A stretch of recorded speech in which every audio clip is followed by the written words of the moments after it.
بسم اللہ الرحمن الرحیم الحمد للہ رب العالمین اللہم صلی علی سیدنا محمد وعلی آل سیدنا محمد وبارک وسلم فاعوذ باللہ من الشیطان الرجیم بسم اللہ الرحمن الرحیم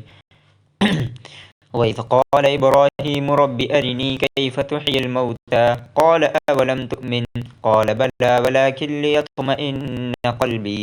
قَالَ فَخُذْ أَرْبَعَةً مِّنَ الطَّيْرِ فَصُرْهُنَّ إِلَيْكَ ثُمَّ اجْعَلْ عَلَىٰ كُلِّ جَبَلٍ مِّنْهُنَّ جُزْءًا ثُمَّ ادْعُهُنَّ يَأْتِينَكَ سَعْيًا وَاعْلَمْ أَنَّ اللَّهَ عَزِيزٌ حَكِيمٌ صدق اللہ العظیم۔ سورہ بقرہ آیت نمبر 260، پارہ نمبر 3، پارہ رکوع نمبر 3، سورہ رکوع نمبر 35۔ ترجمہ: اور جب ابراہیم نے خدا سے کہا کہ اے پروردگار، مجھے دکھا کہ تو مردوں کو کیوں کر زندہ کرے گا؟ خدا نے فرمایا، کیا تم نے اس بات کو باور نہیں کیا؟ انہوں نے کہا، کیوں نہیں، لیکن میں دیکھنا اس لیے چاہتا ہوں کہ میرا دل اطمینان حاصل کر لے۔ خدا نے کہا کہ 4 جانور پکڑو اور اپنے پاس منگا لو اور ٹکڑے ٹکڑے کرا دو، پھر ان کا ایک ایک ٹکڑا ہر ایک پہاڑ پر رکھ دو، پھر ان کو بلاؤ تو وہ تمہارے پاس دوڑے چلے آئیں گے، اور جان رکھو کہ خدا غالب اور صاحب حکمت ہے۔ قصہ سوم، تیسرا قصہ، نیز برائے اثبات حشر و نشر۔ قال تعالی: وَإِذْ قَالَ إِبْرَاهِيمُ رَبِّ أَرِنِي كَيْفَ تُحْيِي الْمَوْتَىٰ إِلَّا الْحَكِيمُ۔ تفسیر: اور اسی گزرنے والے شخص کے قصے کے مانند حضرت ابراہیم علیہ السلام کا قصہ ذکر کیجیے کہ جس وقت کہ ابراہیم نے کہا، اے پروردگار، آپ مجھ کو یہ دکھلا دیجیے کہ آپ کس طرح مردوں کو زندہ کرتے ہیں، تاکہ مجھ کو معلوم ہو جائے کہ آپ قیامت کے دن کس طرح اور کس کیفیت کے ساتھ چاہیں مردوں کو زندہ کر سکتے ہیں۔ آپ کے زندہ کرنے کی عقلاً بے شمار کیفیتیں ممکن ہیں، معلوم نہیں کہ قیامت کے دن مردوں کے زندہ کرنے کی کیا کیفیت ہوگی، اس لیے اس کی تعین چاہتا ہوں کہ اپنی آنکھوں سے دیکھ لوں کہ کس کیفیت کے ساتھ مردے زندہ ہوں گے، کیونکہ کیف کے ذریعے سے جو سوال کیا جاتا ہے اگرچہ اکثر اور بیشتر وہ کیفیت دریافت کرنے کے لیے ہوتا ہے، اصل شے تو یقینی ہوتی ہے، فقط کیفیت کی تعین مطلوب ہوتی ہے۔ لیکن بعض مرتبہ کیف کا استعمال انکار اور تعجب کے موقع پر بھی ہوتا ہے۔ مثلاً کوئی شخص یہ دعویٰ کرے کہ میں یہ بوجھ اور وزن اٹھا سکتا ہوں، اور تمہارا گمان یہ ہو کہ یہ شخص اس وزن کے اٹھانے سے قاصر ہے، تو ایسے موقع پر اس سے یہ کہتے ہو، مجھ کو بتاؤ کہ تم اس بوجھ کو کس طرح اٹھاؤ گے، اور مقصود یہ ہوتا ہے کہ تم نہیں اٹھا سکو گے۔ اور اللہ تعالیٰ کو معلوم تھا کہ ابراہیم علیہ السلام کا قلب سلیم اس احتمال کے شائبہ سے بھی پاک اور منزہ ہے، اس لیے سوال فرمایا، اولم تؤمن، اے ابراہیم، کیا تم اس پر یقین نہیں رکھتے؟ تاکہ ابراہیم جب اس کا جواب دیں اور ان کی مراد اور ان کا مقام اور مرتبہ معلوم ہو جائے، اور کسی کم عقل کو خلیل اللہ کی مراد کے سمجھنے میں کوئی غلطی نہ پیش آئے۔ چنانچہ ابراہیم علیہ السلام نے جواب میں عرض کیا کہ اے میرے پروردگار، کیوں نہیں، مجھے آپ کی کمال قدرت کا یقین کامل ہے، آخر مجھ کو بھی تو آپ نے اپنی قدرت سے زندہ کیا ہے۔ لیکن یہ درخواست یقین حاصل کرنے کے لیے نہیں، بلکہ اس لیے ہے کہ تاکہ میرے قلب کو سکون اور اطمینان ہو جائے، اس لیے کہ جب یہ مشاہدہ گزشتہ ادغان اور ایقان کے ساتھ مل جائے گا تو مزید اطمینان کا موجب ہوگا، اور مشاہدہ سے حیا کی کیفیت بھی متعین ہو جائے گی۔ حدیث میں ہے کہ خبر مشاہدہ اور معائنہ کے برابر نہیں، اس لیے کہ اللہ تعالیٰ نے موسیٰ علیہ السلام کو کوہ طور پر خبر دی کہ آپ کی قوم گوسالہ پرستی میں مبتلا ہو گئی، تو اس نے اطلاع پانے والے پر الواح تورات یعنی توریت کے تختیوں کو ہاتھ سے نہیں پھینکا۔ جب شہر میں واپس آ کر ان کو گوسالہ پرستی کو اپنی آنکھوں سے دیکھا تو غصے میں آ کر تختیاں ہاتھ سے پھینک دیا۔ کما رواہ احمد و طبرانی بسند صحیح۔ وقال تعالی وَأَلْقَى الْأَلْوَاحَ۔ اسی طرح حضرت ابراہیم علیہ السلام کا یہ سوال شک اور تردد کی بنا پر نہ تھا، بلکہ مشاہدہ اور معائنہ کے ساتھ خاص اطمینان اور سکون حاصل کرنا مقصود تھا، کیونکہ جو سکون اور اطمینان مشاہد سے حاصل ہوتا ہے وہ خبر اور استدلال سے نہیں حاصل ہو سکتا۔ شاہ ولی اللہ لکھتے ہیں، یعنی عین الیقین میں خواہم اللہ، یعنی برائے العین مجھ کو حیا موتی کی کیفیت دکھلا دے۔ اور کسی نے کیا خوب کہا ہے، وَلَٰكِنَّ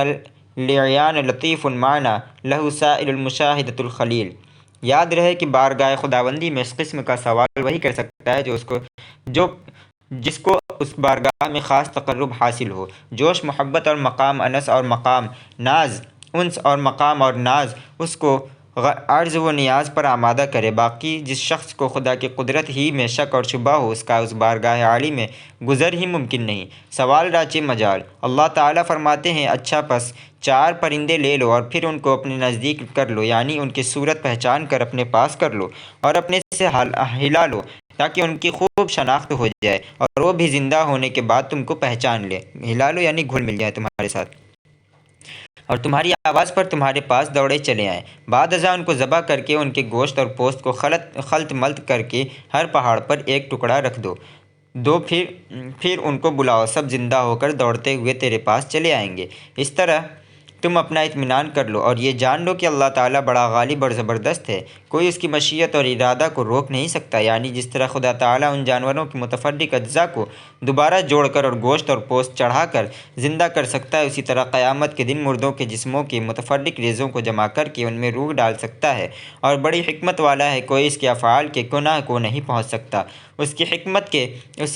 اس نے 4 پرندوں کے ذبح کر کے پہاڑوں پر رکھنے کا کیوں حکم دیا، اسی کو معلوم ہے کہ اس میں کیا حکمت ہے۔ فوائد و لطائف: نمبر 1، یہ قصہ گزشتہ قصہ قریب میں ہے، مگر اللہ تعالیٰ نے اس قصے میں حضرت ابراہیم علیہ السلام کے نام کی تصریح فرمائی اور پہلے قصے میں گزرنے والے کا نام نہیں ذکر فرمایا۔ بظاہر وجہ یہ ہے کہ حضرت ابراہیم علیہ السلام نے سوال میں ادب کو خاص طور پر ملحوظ رکھا اور گزشتہ سوال ان یحییٰ ھذہ اللہ بعد موتھا میں ایام اور شبہ انکار اور تعجب کا ہوتا تھا، اس لیے ان کا نام نہیں ذکر فرمایا۔ نیز جواب میں امتحان اور تجربہ خود ان پر ہوا اور 100 سال مردہ رکھنے کے بعد سوال کا جواب دیا گیا اور حضرت ابراہیم علیہ السلام کو فوری جواب دیا گیا۔ نمبر 2، یہ دونوں واقعے حضرت عزیر کا واقعہ اور حضرت ابراہیم علیہ السلام کا واقعہ اس امر کی واضح دلیل ہے کہ قیامت کے دن احیاء موتیٰ اور اس طرح سے ہوگا کہ اجسام کے متفرق اجزاء کو جمع کر کے ان میں ان کے روح ڈال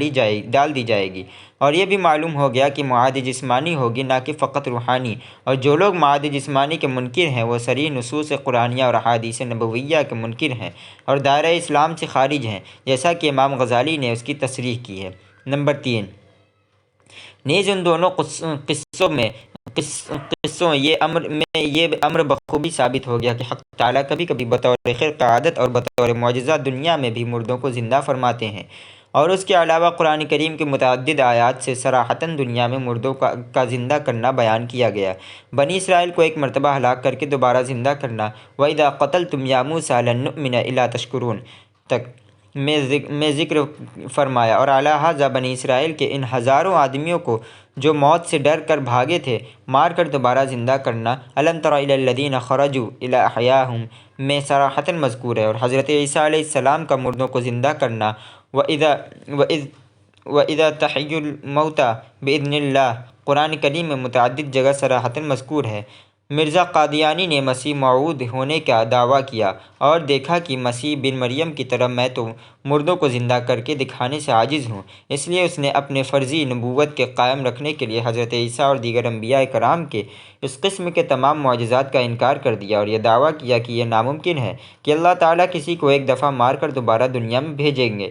اگر یہ اللہ کی عام عادت ہوتی تو لوگ قیامت کے منکر نہ ہوتے۔ بے شک اللہ کا یہ قانون عام ہے مگر ناممکن اور محال ہے۔ اللہ تعالیٰ بطور اعجاز اور اکرام کبھی کبھی دنیا میں بھی کسی مردہ کو اپنے کسی برگزیدہ بندے کی دعا سے دوبارہ زندہ فرما دیتے ہیں تاکہ خدا کی قدرت اور اس نبی کی نبوت اور قیامت کی حقانیت ثابت ہو جائے۔ ملحد اور بے دین لوگ جو حضرات انبیاء کے معجزات اور خوراق عادات کے منکر ہیں، وہ اس قسم کے واقعات میں طرح طرح کے تحریفات کیا کرتے ہیں، خوب سمجھ لو۔ نمبر 4، ان 4 پرندوں کے نام اگرچہ کسی صحیح حدیث سے ثابت نہیں مگر ابن عباس رضی اللہ تعالیٰ عنہ اور علماء تابعین سے منقول ہے کہ ان کے نام یہ تھے: مور اور کبوتر اور مرغ اور کوا، اور بعض نے بجائے کوے کے غرنوق کو ذکر کیا ہے۔ انسان چونکہ عناصر 4 سے مرکب ہے، اس لیے عجب کہ اس کے مناسب 4 پرند مختلف طباع لینے کا حکم دیا گیا ہو تاکہ معلوم ہو جائے کہ قیامت کے دن بھی اسی طرح اجزاء عنصریہ متفرق اور جدا ہونے کے بعد پھر آپس میں مل جائیں گے اور روح ڈال کر زندہ کر دیے جائیں گے۔ واللہ اعلم۔ نمبر 5، فَصُرْهُنَّ إِلَيْكَ کی جو تفسیر ہم نے ذکر کی ہے، 4 پرندے لے کر ان کو ذبح کرو اور ان کے ٹکڑے ٹکڑے اور 4 مختلف پہاڑوں پر ان کا ایک ایک ٹکڑا رکھو اور پھر ان کو آواز دو، بحکم خداوندی سب زندہ ہو کر تمہاری آواز پر تمہارے پاس دوڑے چلے آئیں گے۔ یہی تفسیر علماء صحابہ اور تابعین سے منقول ہے، اور ابن عباس رضی اللہ تعالیٰ عنہ اور سعد بن جبیر رضی اللہ تعالیٰ عنہ اور عکرمہ اور ابو مالک اور ابو اسود الدولہ اور وہب بن منبع اور حسن بصری رحمۃ اللہ علیہ اور صدا وغیرہم رضی اللہ عنہ سے منقول ہے۔ تفسیر قرطبی صفحہ نمبر 301 جلد نمبر 3۔ امام فخر الدین رازی اس تفسیر کو نقل کر کے فرماتے ہیں کہ اسی تفسیر پر تمام مفسرین کا اجماع ہے، اور یہی ظاہر قرآن کا مدلول ہے۔ صرف ایک ابو مسلم اصبہانی سے منقول ہے کہ وہ اس قصے کا منکر تھا، اور یہ تھا کہ حضرت ابراہیم علیہ السلام کا یہ قصہ کوئی حقیقت واقعہ نہیں بلکہ محض تشبیہ اور تمثیل ہے، اور مراد یہ ہے کہ 4 پرندے لے کر پال لو اور ان کو اپنے سے مانوس کر لو اور دانہ ڈال کر ان کو اپنے سے ایسا ہلا لو کہ اگر وہ پہاڑ پر بھی بیٹھے ہوں اور تم ان کو آواز دو تو وہ فوراً تمہاری آواز پر دوڑے چلے آئیں۔ اسی طرح اے ابراہیم علیہ السلام، تم لوگوں کو اپنے سے اتنا مانوس بناؤ کہ جب تم ان کو حق کی طرف بلاؤ تو سب دوڑے چلے آئیں۔ امام راضی فرماتے ہیں کہ ابو مسلم کا یہ قول مفسرین کی اجماعی تفسیر کے خلاف ہے، اس لیے کہ اس پر سب کا اجماع ہے کہ وہ پرندے ذبح کیے گئے اور ان کے ٹکڑے ٹکڑے کیے گئے، لہٰذا ذبح اور قطع سے انکار کرنا اجماع سے انکار کرنا ہے۔ علاوہ ازیں اگر آیت کا یہ مطلب ہو جو ابو مسلم نے بیان کیا ہے تو پھر احیا موتا کا کیا معجزہ ظاہر ہوا؟ پرندوں کو دانہ ڈال کر اپنے سے ہلا لینا یا کام تو وہ لوگ بہت زیادہ آسانی سے کر سکتے ہیں جو مرغ اور بٹیر پالتے ہیں۔ اس میں ابراہیم علیہ السلام خلیل اللہ کی کیا خصوصیت ہوئی اور حضرت ابراہیم علیہ السلام کی کیا کیفیت ظاہر ہوئی؟ چند جانوروں کو پال لینا اور ہلا لینا اور ان کو بلا لینا اور اس کا نام احیا موتا کیسے ہو سکتا ہے؟ اور حضرت ابراہیم علیہ السلام نے رب ارنی کیف تحیی الموتی درخواست کی تھی کہ مجھ کو یہ امر دکھلا دیا جائے کہ مردے کس طرح زندہ ہوتے ہیں۔ ابو مسلم کے قول پر وہ درخواست منظور نہیں ہوئی، حالانکہ ظاہر آیت سے معلوم ہوتا ہے کہ حضرت ابراہیم علیہ السلام کی دعا درجہ اجابت کو پہنچی اور ابو مسلم کے قول پر دعا کا اجابت کو پہنچنا نہیں پایا جاتا۔ نیز اس آیت میں ثم جعل علی کل جبل منہن جزءا کا جو لفظ آیا اس سے صاف ظاہر ہے کہ ان پرندوں کے کاٹ کر ٹکڑے ٹکڑے کر دیے گئے تھے، زندہ پرندے کا بلا لینا مراد نہیں۔ تفسیر کبیر صفحہ نمبر 494 جلد نمبر 2۔ تفسیر نیسابوری صفحہ نمبر 38 جلد نمبر 3۔ علامہ آلوسی ابو مسلم کے اس قول کو نقل کر کے لکھتے ہیں، اہل علم پر پوشیدہ نہیں کہ ابو مسلم کا یہ قول اجماع مسلمین کے خلاف ہے اور ایک قسم کا ہذیان اور بکواس ہے جس کی طرف اہل دین کبھی مائل نہ ہوں گے۔ نیز اس معنی پر آیت کا ظاہری مدلول سے بے وجہ عدول اور انحراف کرنا ہے، اور اخبار صحیحہ اور آثار معتبرہ